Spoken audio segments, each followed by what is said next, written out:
O'riqlashni dal bugun boshlaymiz. Bugun o'riqlash boshlasak, yozgacha yana 3 oy vaqt bor. 3 oyda o'zimizni to'liq o'zgartira olamiz. Bo'lmadi deganimni 10 kilodan 15 kilogacha obayla o'riqlata olasiz.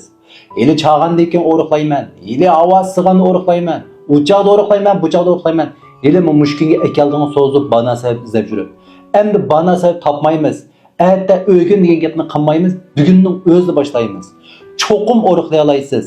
Yaz kelib qoladi, ochiq kiyimlarni kiyamiz, ko'ylaklarni kiyib qolamiz, to'y to'kinlarga berib qolamiz. Qishni o'tkazib oldi, qarangli kiyimlarni, qilin chapqonlarni kiyib o'zimizni to'sab. Yozda to'sab bo'lamaysiz. Yoqtiradigan kiyimlaringizni ilavering.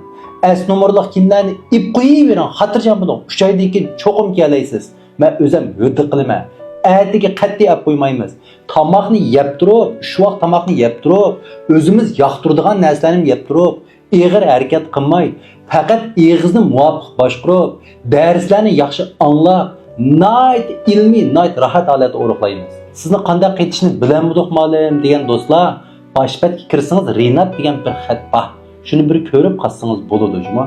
Bugun boshlaymiz, endi ertaga olib qo'ymaymiz. Bahzerikdim sizning aytingizdan, o'rinning aytisi tugmas deganga o'xshash, men o'riqlaydiganning aytisi tugmayapti. Yozgacha 3 oy to'liq o'zimizni o'zgartirib chiqamiz. Bu bizning oxirgi qitimliq o'riqlash safarimiz bo'ldi. Billa g'ayrat qilaylik.